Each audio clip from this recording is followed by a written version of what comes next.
आज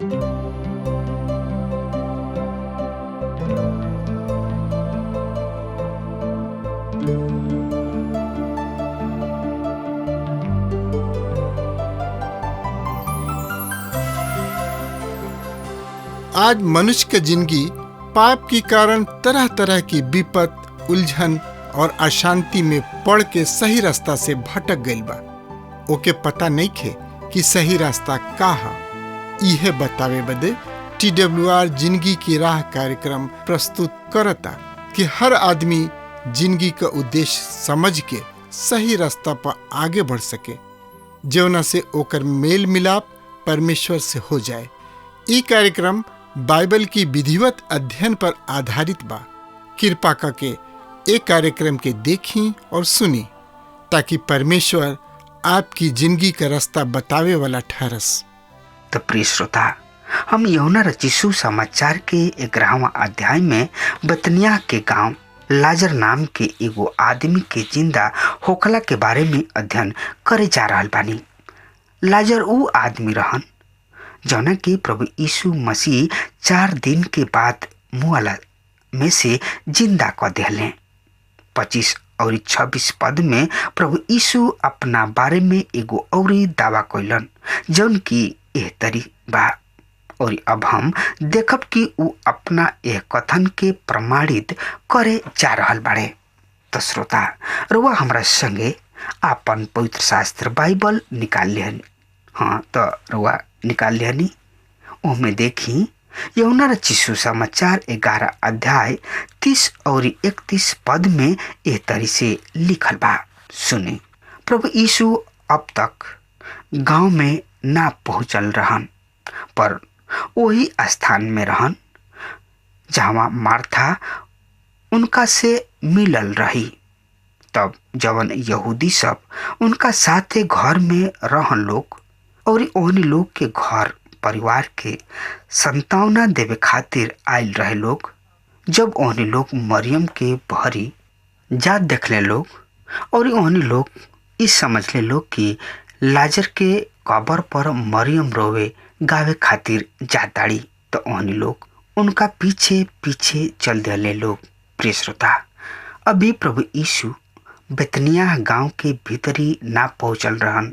लाजर के बहन मार्था अपना बहन मरियम के अइला के समाचार दिहलस और मरियम जल्दी उठ के प्रभु यीशु की ने चल दिहली। और वहाँ के लोग इस समझले कि मरियम अपना भाई लाजर के कब्र पर रोवे गावे जाताड़ी, और उन लोग इस समझ के मरियम के पीछे पीछे चल दिहले लोग और कब्र किने जमा हो गए। प्रिय श्रोता, 31 और 32 पद बतावला कि मार्था के समान मरियम भी प्रभु जी से ठीक वही तरी कहताड़ी जैसे कि मार्था कहले रहुई। मरियम कहताड़ी, यदि तू यहाँ होखी तो हमार भाई मुइत ना।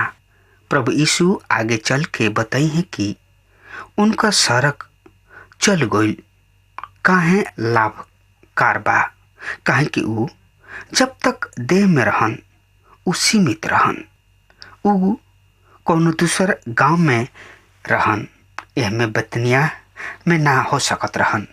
ऊ भौगोलिक सीमा सब में सीमित रहन।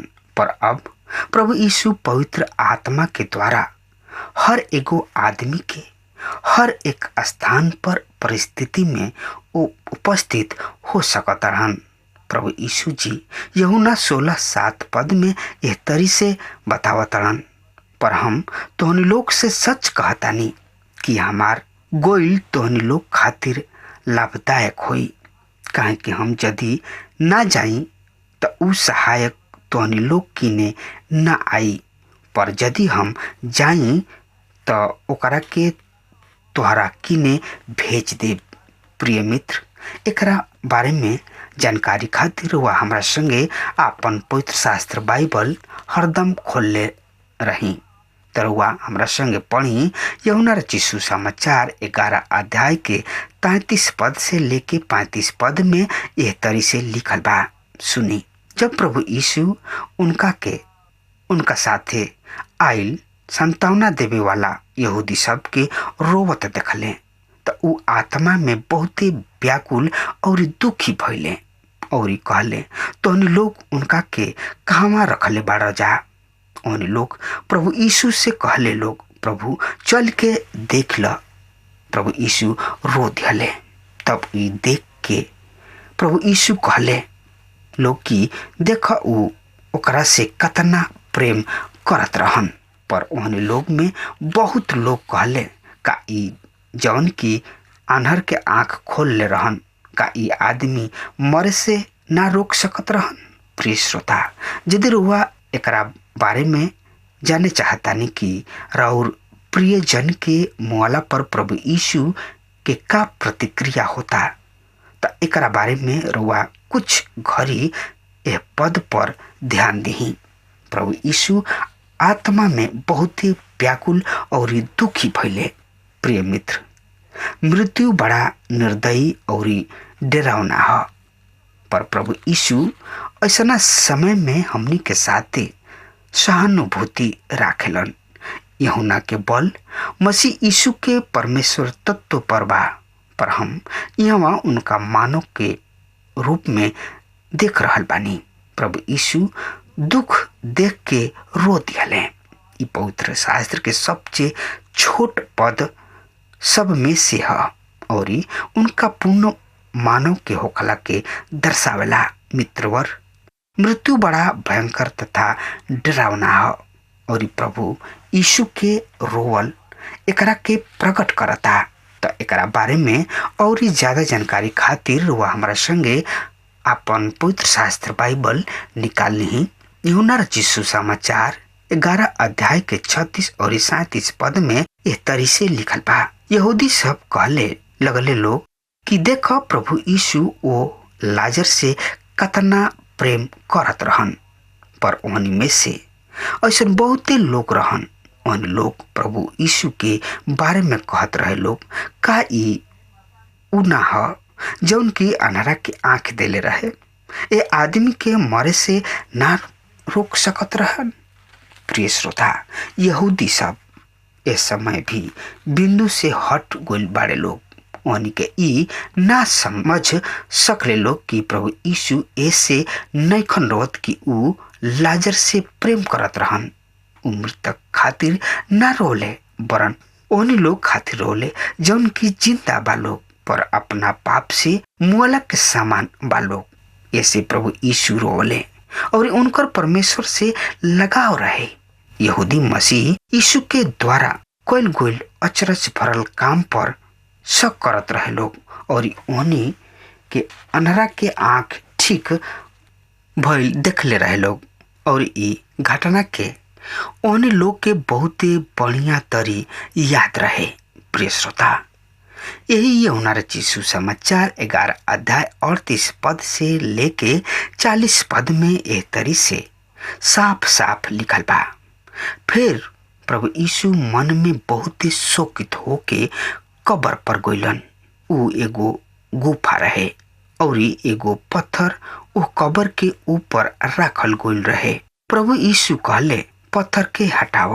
वो मृतक के बहन मार्था उनका से कहली प्रभु ए में से तो अब दुर्गंध तथा महक आवत होई, ई लाश तो सर गइल होई, काहे के ई उनका मुआला 4 दिन तक हो गइल बा।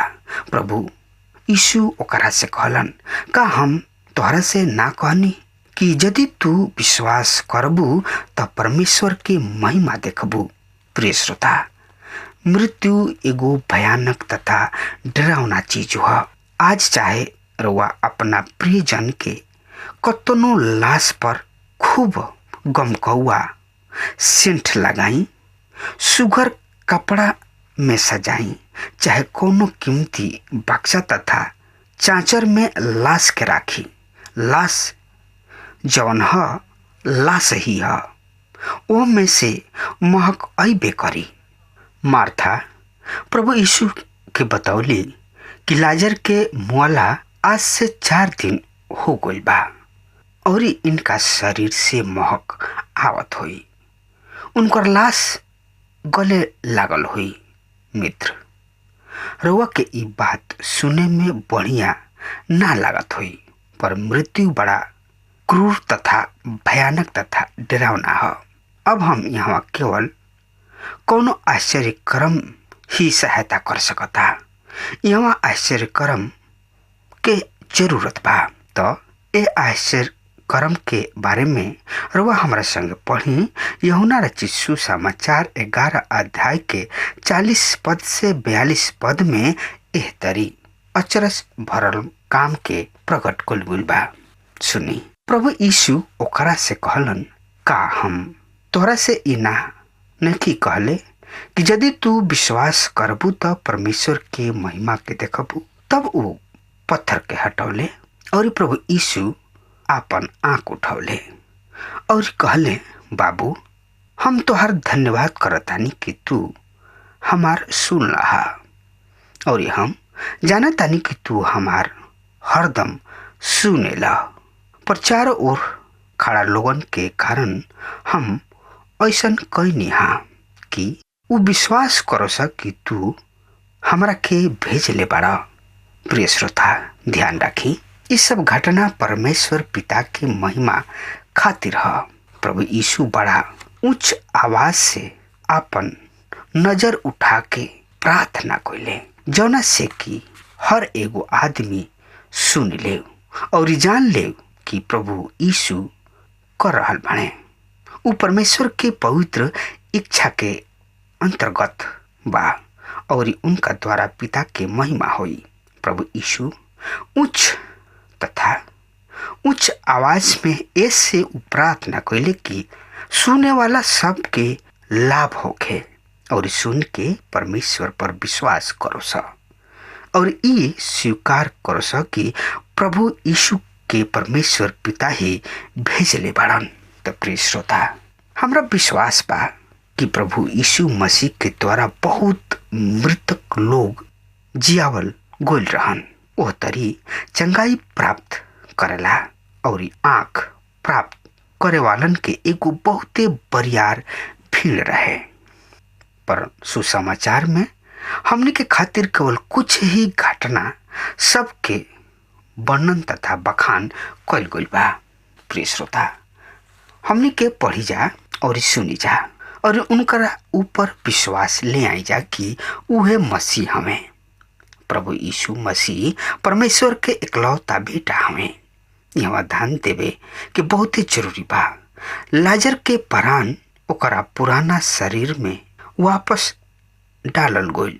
ई मुर्दा के कपड़ा तथा कफन में जौन की लाजर के कफन में लपेट के गाड़ल गइल रहे, ओकरा के ले देले कब्र के भरी निकल अइले। यहाँ जब प्रभु यीशु मसीह के मृतक में से जिंदा होखला पर ध्यान करेलन तो देख रहल बानी कि वो मुर्दा के कपड़ा के तथा कफन के कब्र में छोड़ के बहरी निकल अइले। काहे लेले देले निकल अइले? काहे कि वो महिमा युक्त शरीर में कब्र से बहरी अइले। उन्हीं लोग के वो कब्र पर से पत्थर के हटावे के कोनो जरूरत ना रहे। उनकर महिमा युक्त देह वो कब्र से बहरी निकल आइल, जौना के ऊपर भारी पत्थर लगा के और ओकरा ऊपर मोहर लगा दियल गइल रहे। प्रिय श्रोता, यहाँ मानव मोक्ष के एगो सुघर फोटो बा तथा चित्र बा। हमने के अपना आप में मुँह गोल रही जा, परमेश्वर खातिर मृतक रही जा, हमने के मुआला के समान रही जा। पर अब हमने के प्रभु परमेश्वर के खातिर जिंदा गोल बानी जा, पर हमने के कफन में लेपटाइल बानी जा। प्रेरित पौलुस रोमियो 7 अध्याय के 15 और 24 पद में कहलन, जौन भलाई हम करे चाहतानी वो हमरा से बन ना पड़े और हम बुराई करे ना चाहिना वो हमरा से हो जाला। हम कैसन अभागा आदमी हई। प्रिय श्रोता, एकरा के मृत्यु से के छोड़ाई। प्रिय, ई कोनो अविश्वासी के कथन ना ह, ई एगो विश्वासी के कथन ह। मित्र, प्रभु यीशु हमनी के ओह कबर के कफन सब से मुर्दा के ओह कफन से आजाद करे चाहेलन। उ कहलन, ओकर कफन खोल द और ओकरा के जाए द। प्रिय मित्र, यह प्रभु यीशु मसीह के कहल त औरी ज्यादा से ज्यादा जानकारी खातिर रउआ हमरा संगे यूहन्ना 11 अध्याय 45 से 46 पद में यह तरी से लिखल बा। तब ओह यहूदिया में से जौन की मरियम के ने आके प्रभु यीशु के ई काम देख चुकल रहन, बहुते लोग उनकरा ऊपर विश्वास कैले। पर कुछ फरीसी की ने जाके उन लोग के बतौले कि प्रभु यीशु का कैले हाँ। प्रिय श्रोता, ई अचरज भरल काम के झूठला नहीं खे लोग सकत, तथा एकरा के दूसरा शब्द में कहल जाए कि ए अचरज भरल काम के झूठला नहीं खे लोग सकत। एगो 4 दिन के मुर्दा के कबर में पड़ल जौन की लाश सड़ गइल रहे, ओकरा के प्रभु यीशु 1 सेकंड में जिंदा कर देले। एह ऐसन महान अचरज भरल काम के कैसे केहू झुठला सकता? और आज तक ऐसन अचरज भरल काम के केहू ना कइल, पर प्रभु आज भी उहे हवन जौन पहले रहन। उ बदले वाला प्रभु ना हवन। उ आदि और अंत हमें, उ शुरू और आखिरी हमें, उ अल्फा और ओमेगा हमें। मित्र, आज भी उ काम हो सकता, पर कैसे? विश्वास के द्वारा। पवित्र शास्त्र बाइबल बतावेले कि अगर तोहरा किने सरसों के दाना भर विश्वास होई तो कह द कि ई पत्थर रोटी बन जाई, तो ई रोटी बन जाई। हमरा कहे के मतलब ई बा कि रउआ विश्वास के द्वारा सब कुछ हो सकता। आज भी मुर्दा जियावल जाता, आज भी लंगड़ा चलताने, आज भी गूंगा बोलताने, आज भी बहुत ही अचरज भरल काम होता। प्रिय मित्र, रउआ के अचरज होई कि यहाँ प्रभु यीशु सार्वजनिक रूप से सेवा के समापन होता, जौन की अभी हम यूहन्ना रचित सुसमाचार के आधा भाग तक पहुंचल बानी। प्रभु यीशु के सार्वजनिक सेवा वो समय से शुरू भइल रहे जब यूहन्ना बपतिस्मा दाता उनका के ई कह के संबोधित कैले रहन, देख परमेश्वर के मेमना जौन की सब जगत के पाप सबके उठा ले जाता है। और सेवा के अंत लाजर के मोला तथा मृत्यु से जिंदा कैला के साथ होता। चारों सुसमाचार में 89 अध्याय बा।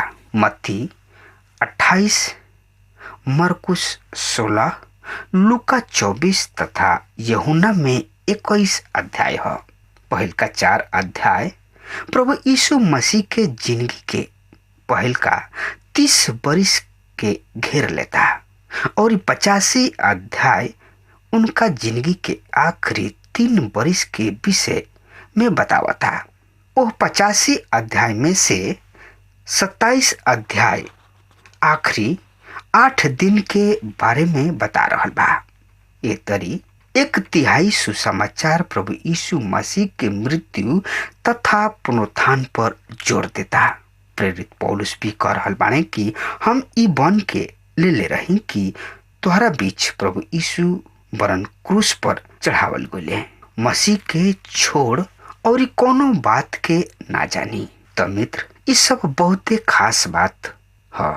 तो ई सब बात के जानकारी खातिर रउआ हमरा संगे पढ़त चलत चली। यूहन्ना रचित सुसमाचार 11 अध्याय के 47 और 48 पद में इस तरी से लिखल बा। सुनी, इससे महायाजक लोग और फरीसी महासभा के आयोजन क के कहे लगले, हम का कर रहल बानी? ई आदमी तो बहुते चिन्ह देखा रहल बा। यदि हमनी के इनका के ऐसा ही छोड़ देता नहीं जा तो सब लोग ओह पर विश्वास करी हैं, सब लोग उनका ऊपर विश्वास कर ली हैं लोग, और रोमी आके हमनी की जमीन और जाति दोनों के अपना अधिकार में कर ली हैं। प्रिय श्रोता, फरीसी सब के डर भय जकड़ ले बा।